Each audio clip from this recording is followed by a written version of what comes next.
নমস্কাৰ। এজন বন্ধুৱে মোলৈ এখন গ্ৰন্থ উপহাৰ হিচাপে পঠিয়াইছে। আজি সেই গ্ৰন্থখন মই আপোনালোকৰ সন্মুখত আনবক্সিং কৰিম। কি গ্ৰন্থ কোনে পঠিয়াইছে তাক জনাম। কিতাপ উপহাৰ পালে খুবেই ভাল লাগে, গতিকে যিজনে পঠিয়াইছে তেওঁক মই ফোনতে ধন্যবাদ জনাইছোঁ। আহকচোন কিতাপখনত এই পেকেটত কি কিতাপ আছে তাক জানো। মই এতিয়া কেঁচিৰে এইটো খুলিম, আনবক্সিং কৰিম। এইটো কাটি দিম, তাৰ পাছত ভিতৰত কি আছে চাম।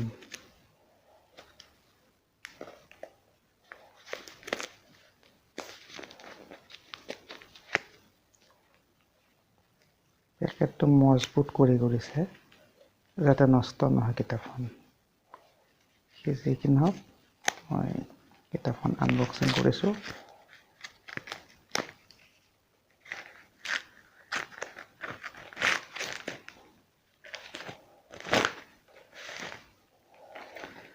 আৰু এই কিতাপখন এইখন হৈছে এইখন গ্ৰন্থ, নিশ্চয় দেখিছে আপোনালোকে নামটো, কল্যাণ শৰ্মান যাদৱ হাজৰিকা। যাদৱ হাজৰিকাই এই গ্ৰন্থখন পঠিয়াইছে যোৰহাটৰ তিতাবৰৰ পৰা। এই গ্ৰন্থখন কি গ্ৰন্থ, গল্প কবিতা নেকি, আমি খুলি চাম এতিয়া। তাৰ পাছত আপোনালোক ক'বলৈ যত্ন কৰিম গ্ৰন্থখনৰ বিষয়বস্তু সম্পৰ্কত। প্ৰথম পেজটো খুলি দিওঁতেই মই দেখা পাইছোঁ ইয়াতে লিখিছে, এইটো লিখিছে তেওঁ যে তাতে ভালকৈ দেখা নাই নিশ্চয় ফটোত, পৰম শ্ৰদ্ধাৰ শ্ৰীযুত বিজয় বেজবৰুৱাদেৱলৈ যাদৱ হাজৰিকা। তাতে মোক উপহাৰ হিচাপে পঠিয়াইছে এইখন। এই গ্ৰন্থখন প্ৰকাশ পাইছে, প্ৰথম প্ৰকাশ 2021 চনৰ অক্টোবৰ মাহত। আৰু এইখন মূলতঃ এখন উপন্যাস। এটা লিখা আছে এইখন মূলতঃ এখন উপন্যাস, আৰু এইখনৰ মূল্য হৈছে 200 টকা। প্ৰকাশক প্ৰতিশ্ৰুতি প্ৰকাশন। এইখনৰ অংগসজ্জা দীপজ্যোতি বৈশ্যৰ, বেটুপাত ৰবীন বৰুৱাৰ, আৰু ছপা কৰিছে শৰাইঘাট ফটো টাইপছত, বামুণী মৈদাম। কিতাপখনৰ প্ৰথমতে উচৰ্গা কৰিছে লেখকে তেখেতৰ পূজনীয় পিতৃ প্ৰয়াত থানুৰাম হাজৰিকাৰ নামত, আৰু সত্ৰীয়া সংস্কৃতিৰ গুৰু শ্ৰী শ্ৰী পুৰণা কমলাবাৰী সত্ৰৰ অধ্যাপক স্বৰ্গীয় ৰামেশ্বৰ বৰবায়ন দেৱৰ পদকংকজত তেওঁ কিতাপখন উচৰ্গা কৰিছে।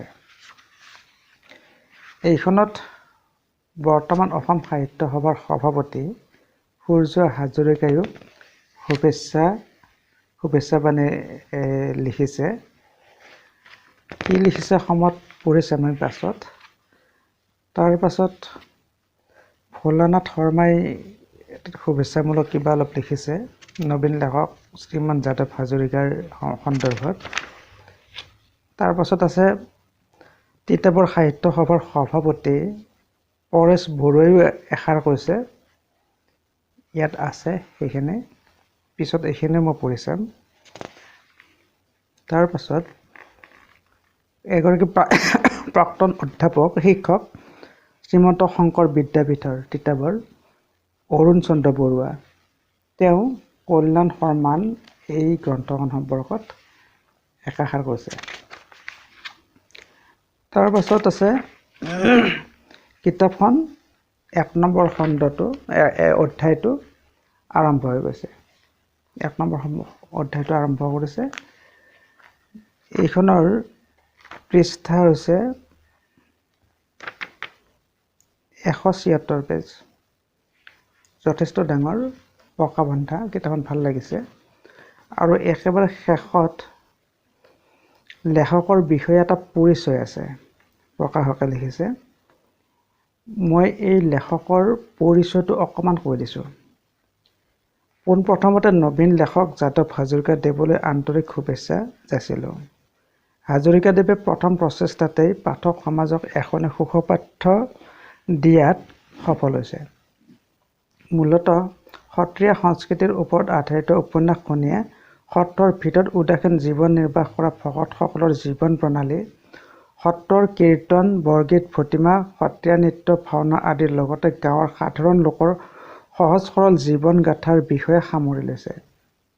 নিশ্চয় ধাৰণাটো হৈছে গ্ৰন্থখনত কি আছে। সত্ৰীয়া সংস্কৃতিৰ বিষয়ে কিছু কথা নিশ্চয় আমি ইয়াত পাম।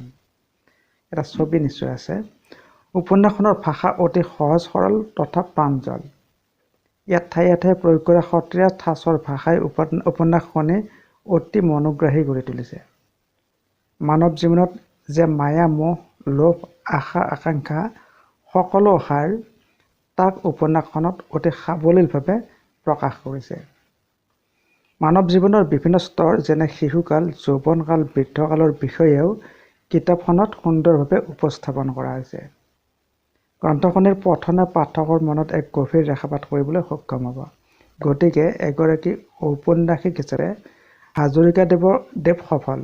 আশা কৰোঁ পাঠক সমাজে সহৃদয়তাৰে কিতাপখন আঁকোৱালি ল'ব। প্ৰকাশক।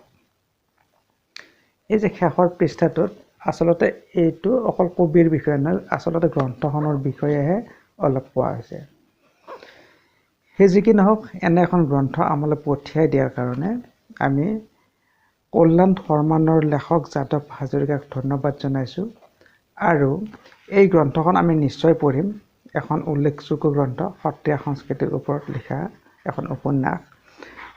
গ্ৰন্থখন পঢ়ি আমি কি বুজি পালোঁ, কি আছে ইয়াত, সেই সম্পৰ্কতো আমি এটা আলোচনা কৰিম সময়ত। গতিকে আজিলৈ লেখকক পুনৰ ধন্যবাদ জনাই ইমানতে সামৰিছোঁ। আৰু আমি অনুৰোধ এটা জনাইছোঁ, আমাৰ চেনেলটো ছাবস্ক্ৰাইব কৰিব, বেল আইকনটো অল কৰি থ'ব আৰু আমাৰ এই ভিডিঅ'টোত এটা লাইক কৰিব। আজিলৈ সামৰিছোঁ। ধন্যবাদ। শুভৰাত্ৰি। জয় আই অসম।